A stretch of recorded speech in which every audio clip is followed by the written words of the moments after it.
بسم اللہ الرحمن الرحیم۔ السلام علیکم۔ علی بن سفیان نے کہا، میرے اس سلوک کو اگلوانے کا حربہ نہ سمجھنا۔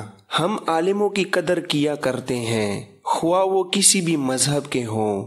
میں تم سے کچھ نہیں پوچھوں گا، جو کچھ بتانا پسند کرتے ہو بتا دو۔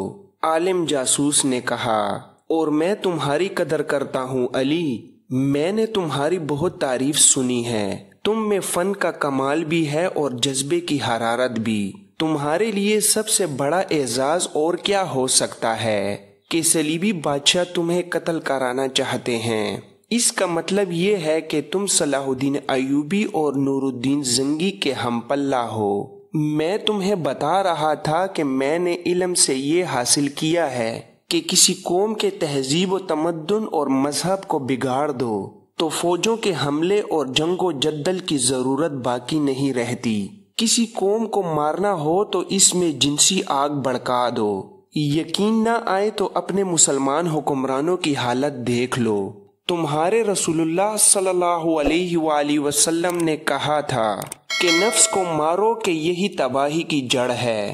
تمہاری قوم نے اس پر کب تک عمل کیا؟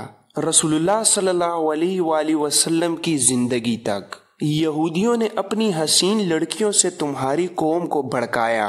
آج تمہاری قوم نفس کی غلام ہو گئی ہے۔ تم میں جس کے پاس دولت آ جاتی ہے تو وہ سب سے پہلے حرم کو عورتوں سے بھرتا ہے۔ ہر مسلمان خواہ وہ غریب ہی ہو 4 بیویاں ضرور رکھنا چاہتا ہے۔ یہودیوں کے روپ میں تمہارے نظریات میں جنسیت ڈال دی۔ اگر اپنے رسول اللہ صلی اللہ علیہ وآلہ وسلم کی ہدایت پر مسلمان عمل پیرا رہتے تو میں یہ یقین سے کہتا ہوں کہ آج دنیا کا 3/4 حصہ مسلمان ہوتا، مگر اب حال یہ ہے کہ 3/4 مسلمان برائے نام مسلمان ہے اور تمہاری سلطنت سکڑتی سمٹتی جا رہی ہے۔ تم نہیں سمجھتے کہ یہ اس حملے کا نتیجہ ہے جو مجھ جیسے عالموں نے تمہارے مذہب اور تہذیب و تمدن پر کیا ہے؟ میرے دوست، یہ حملے جاری رہیں گے۔ میں پیشن گوئی کر سکتا ہوں کہ ایک روز اسلام اس دنیا میں نہیں رہے گا۔ اگر ہوگا تو ایک فرسودہ نظریے کی شکل میں موجود رہے گا اور اس کے پیروکار جنسی لذت میں مست ہوں گے۔ ہر کوئی صلاح الدین ایوبی اور نور الدین زنگی نہیں بن سکتا۔ انہیں کل پرسوں مر جانا ہے۔ ان کے بعد جو آئیں گے انہیں ہم نسل پرستی میں مبتلا کر دیں گے۔ مجھے قتل کر دو، میری مہم کو قتل نہیں کر سکو گے۔ انسانوں کے مر جانے سے مقاصد نہیں مر جایا کرتے۔ میری جگہ کوئی اور آئے گا۔ ہم اسلام کو ختم کر کے اپنا غلام بنا کر دم لیں گے۔ اب چاہو تو مجھے جلاد کے حوالے کر سکتے ہو، میں اور کچھ نہیں بتاؤں گا۔ علی بن سفیان نے اس سے اور پوچھا بھی کچھ نہیں۔ وہ غالباً سوچ رہا تھا کہ اس کا کام کس قدر دشوار اور کتنا نازک ہے۔ اس صلیبی تخریب کار نے جو کچھ کہا سچ تھا۔ وہ دیکھ رہا تھا کہ قوم میں اخلاقی تباہی کے جراثیم پیدا ہو چکے تھے۔ عرب کے امراء وزراء تو پوری طرح تباہ ہو چکے تھے۔ صلاح الدین ایوبی میدان جنگ میں صلیبیوں کو شکست دے کر سلطنت اسلامیہ کو وسیع تر کرنے کے خواب دیکھ رہا تھا، مگر صلیبیوں نے ایسے پہلو سے حملہ کیا تھا جسے روکنا سلطان ایوبی کے بس سے باہر نظر آتا تھا۔ علی بن سفیان عالم جاسوس کی کوٹری بند کر کے ان کوٹریوں کے سامنے جا کھڑا ہوا جن میں لڑکیاں قید تھیں۔ وہ ایک کوٹری کے اندر چلا گیا۔ لڑکی فرش پر بیٹھی تھی۔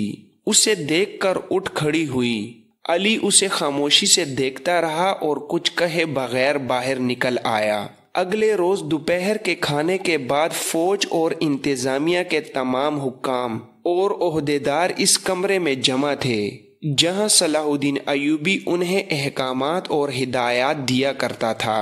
ان سب کو پتہ چلا تھا کہ ایک جاسوس 2 لڑکیوں کے ہمراہ پکڑا گیا ہے۔ وہ آپس میں چیمگوئیاں کر رہے تھے کہ سلطان ایوبی آ گیا۔ اس نے سب کو گہری نظر سے یوں دیکھا جیسے ان میں سے کسی کو تلاش کر رہا ہو۔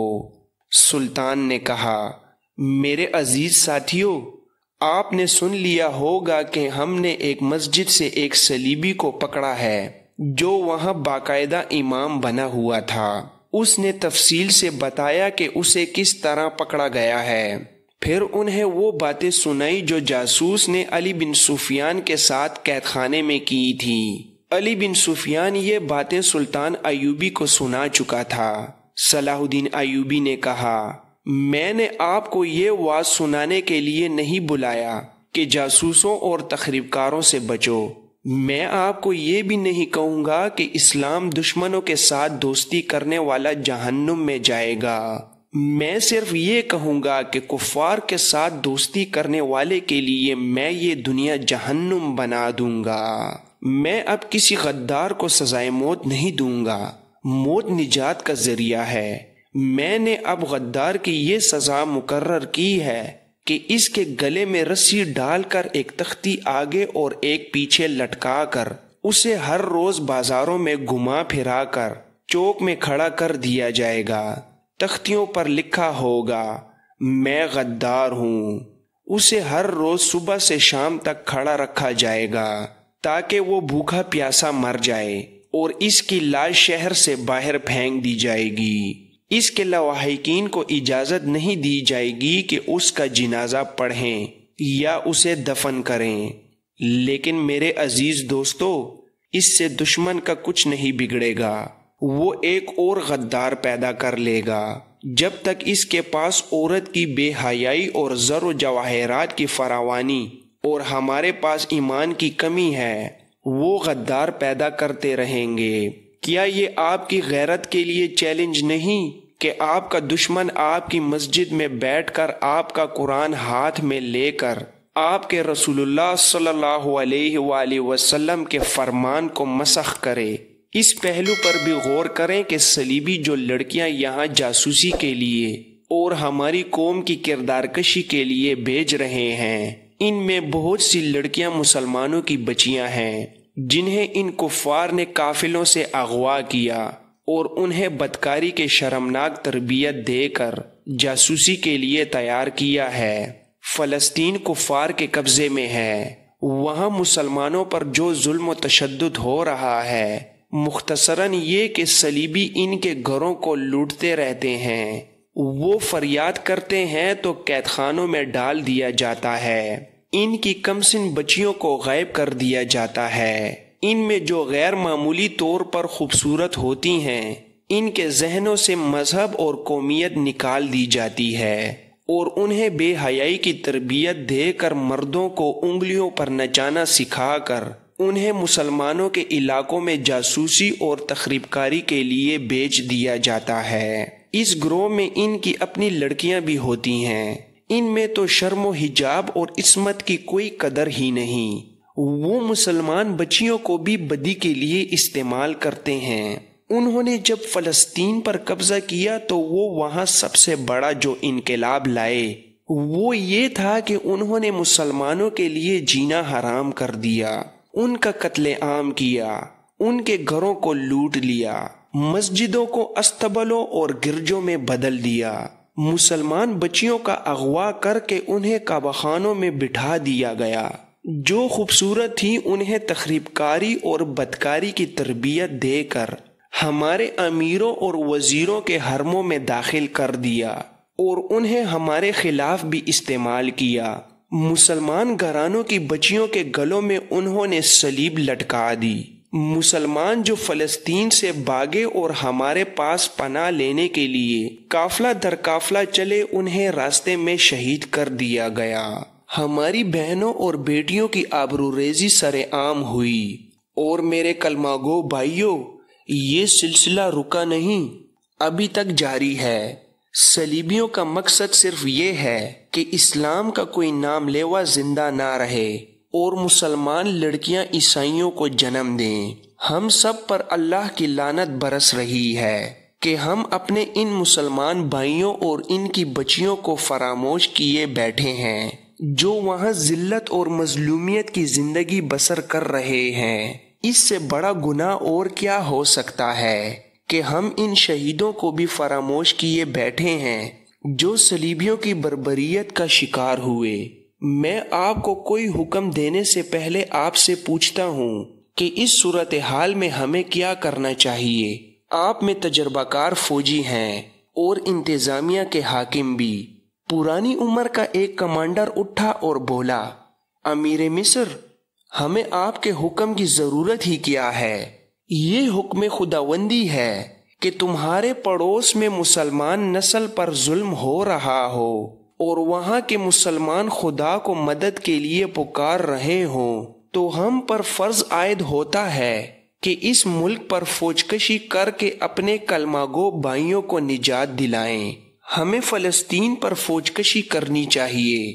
نائب سالار کے رتبے کا ایک اور شخص نے اٹھ کر جوش سے کہا، کفار پر فوج کشی سے پہلے آپ مسلمان حاکموں اور امراء پر فوج کشی کریں جو درپردہ کفار کے ہاتھ مضبوط کر رہے ہیں۔ ہمارے لیے یہ صورتحال باعث شرم ہے کہ ہماری صفوں میں غدار بھی ہیں۔ فیض الفاطمی کے رتبے کا آدمی غدار ہو سکتا ہے تو چھوٹے عہدوں پر کیا بھروسہ کیا جا سکتا ہے؟ ایک مسلمان بچی کی آبروریزی کا انتقام لینے کے لیے ساری قوم کو فنا ہو جانا چاہیے، مگر یہاں ہماری ایک پوری نسل کی آبروریزی ہو رہی ہے اور ہم سوچ رہے ہیں کہ ہمیں کیا کرنا چاہیے۔ صلیبیوں نے ہماری بچیوں کو بدکاری کے لیے تیار کیا اور ہم سے ان کے ساتھ بدکاری کرا رہے ہیں۔ محترم امیر، اگر میں جذباتی نہیں ہو گیا تو مجھے یہ تجویز پیش کرنے کی اجازت دیں کہ ہمیں فلسطین لینا ہے۔ صلیبیوں نے ہمارے قبلہ اول کو بدی کا مرکز بنا رکھا ہے۔ ایک اور آدمی اٹھا، لیکن صلاح الدین ایوبی نے ہاتھ کے اشارے سے اسے بٹھا دیا اور کہا، میں یہی سننا چاہتا تھا۔ آپ میں سے جو میرے قریب رہتے ہیں جانتے ہیں کہ میرا اولین ہدف فلسطین ہے۔ میں مصر کی عمارت کے فرائض سنبھالتے ہی فلسطین پر حملہ کرنا چاہتا تھا، مگر 2 سال سے زیادہ عرصہ گزر گیا ہے۔ غداروں اور صلیبی فوج نے مجھے مصر میں ایسا الجھایا ہے جیسے میں دلدل میں پھنس گیا ہوں۔ ذرا ان 2 سالوں کے واقعات پر غور کریں۔ آپ صلیبی تخریب کاروں اور غداروں کے خلاف لڑ رہے ہیں۔ سوڈانیوں کو ہمارے خلاف لڑانے والے ہم میں سے ہی ہیں۔ سوڈانی حبشیوں سے مصر پر حملہ کرانے والے ہمارے اپنے سالار اور کماندار تھے۔ وہ اس خزانے سے تنخواہ لیتے تھے جس میں قوم کا پیسہ ہے اور جس میں خدا کے نام پر دی ہوئی زکوٰۃ کا پیسہ ہے۔ میں نے اس امید پر 2 سال گزار دیے ہیں کہ میرے جاسوس انہیں پناہ اور مدد دینے والوں اور غداروں کو ختم کر کے فلسطین پر حملہ کریں گے، لیکن میں اس نتیجے پر پہنچا ہوں کہ تخریب کاری کا یہ سلسلہ کبھی ختم نہ ہوگا۔ کیوں نہ اس چشمے کو جا کر بند کیا جائے جہاں اسلام دشمنی کے سامان پیدا کیے جاتے ہیں۔ ہم صلیبیوں کو خود موقع دے رہے ہیں کہ وہ ہماری صفوں میں غدار پیدا کریں۔ میں نے آج آپ کو اس لیے بلایا ہے کہ فلسطین پر حملے میں اب زیادہ تاخیر نہیں ہوگی۔ فوج کی جنگی مشقیں اور تربیت تیز کر دو۔ مجاہدین کو لمبے عرصے کا محاصرہ کرنے کی مشق کراؤ۔ مجھے ترک اور شامی دستوں پر پورا اعتماد ہے۔ مصریوں اور وفادار سوڈانیوں میں جذبہ اور پیدا کرو اور انہیں بتاؤ کہ وہ تمہاری ہی بہنیں اور بیٹیاں ہیں جو صلیبیوں کی درندگی کا شکار ہو رہی ہیں۔ آپ میں انتظامیہ کے جو حضرات ہیں ان کے ذمے یہ فرض ہے کہ وہ مسجدوں کے پیش اماموں سے کہیں کہ لوگوں کو جہاد کی غرض و غایت واضح کریں اور نو عمر لڑکوں میں عسکری خیالات پیدا کریں۔ کوئی بھی پیش امام یا خطیب اسلامی نظریات کو غلطی سے یا دانستہ غلط رنگ میں پیش کرتا ہے تو اسے امامت کے فرائض سے سبکدوش کر دیں۔ اگر کردار مضبوط ہو تو کوئی کشش اور کوئی فتنہ گمراہ نہیں کر سکتا۔ ذہنوں کو فارغ نہ رہنے دیں، کھلا نہ چھوڑیں، ورنہ دشمن انہیں استعمال کرے گا۔ فوجوں کے کوچ کے احکامات آپ کو جلدی مل جائیں گے۔ اللہ آپ کا حامی و ناصر ہو۔ عالم جاسوس اور دونوں لڑکیوں کو سلطان ایوبی نے ملاقات کے لیے بلایا۔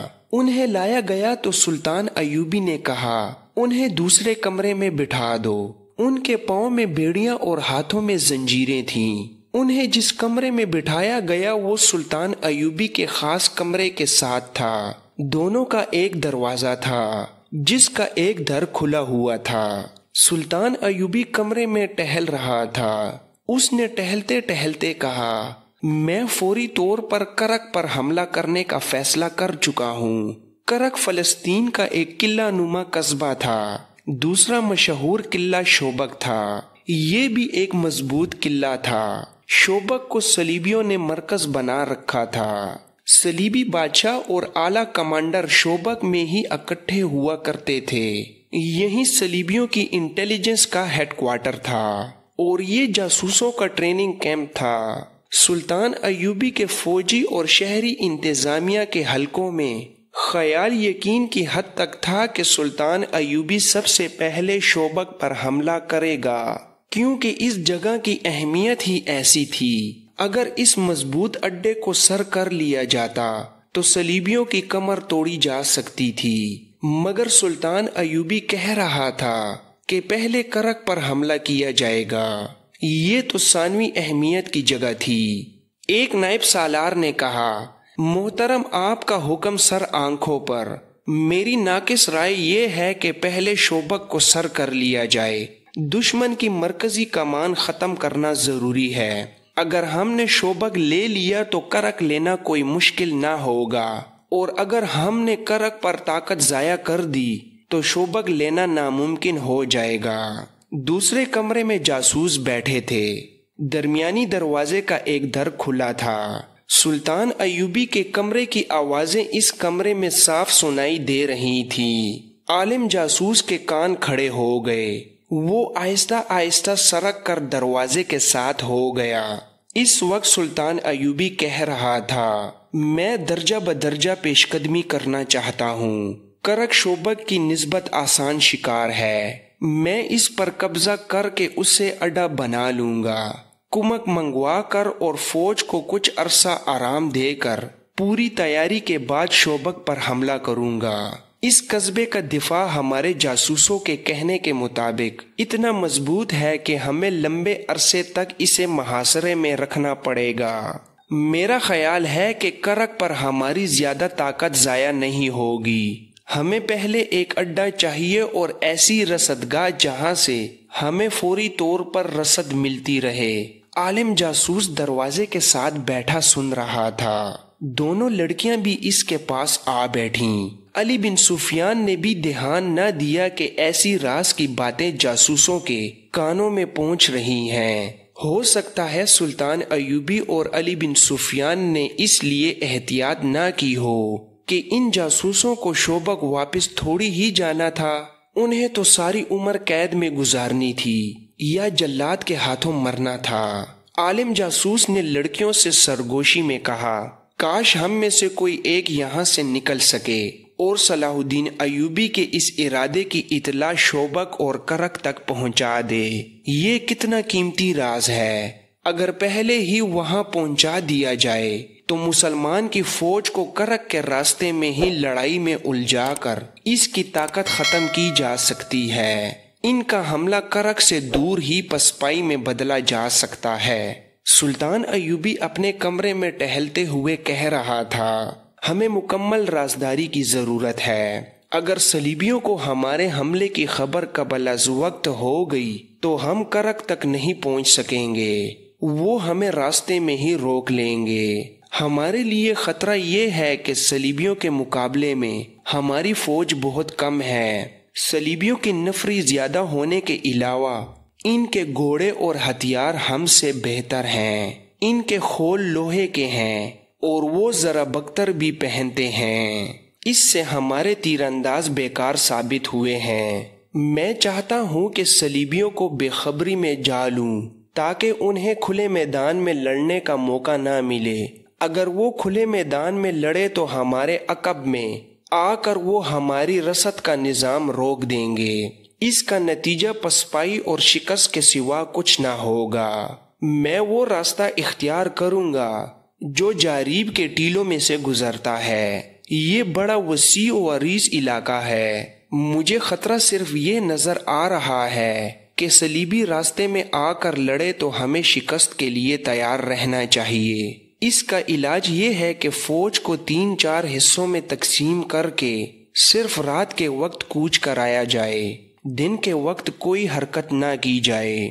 علی بن سفیان نے کہا، راستے میں کوئی بھی اجنبی آدمی یا قافلہ نظر آئے تو اسے روک لیا جائے اور کرک تک پہنچنے تک اسے اپنے ساتھ رکھا جائے۔ جاسوسی کے خلاف یہی اقدام کارگر ہو سکتا ہے۔ اس وقت جب عالم جاسوس اور 2 لڑکیاں سلطان ایوبی کی زبان سے اس قدر نازک اور اہم منصوبہ سن رہی تھیں تو دوسری جانب شوبک کے قلعے میں صلیبیوں کی اہم شخصیتوں اور کمانڈروں کی کانفرنس بیٹھی ہوئی تھی۔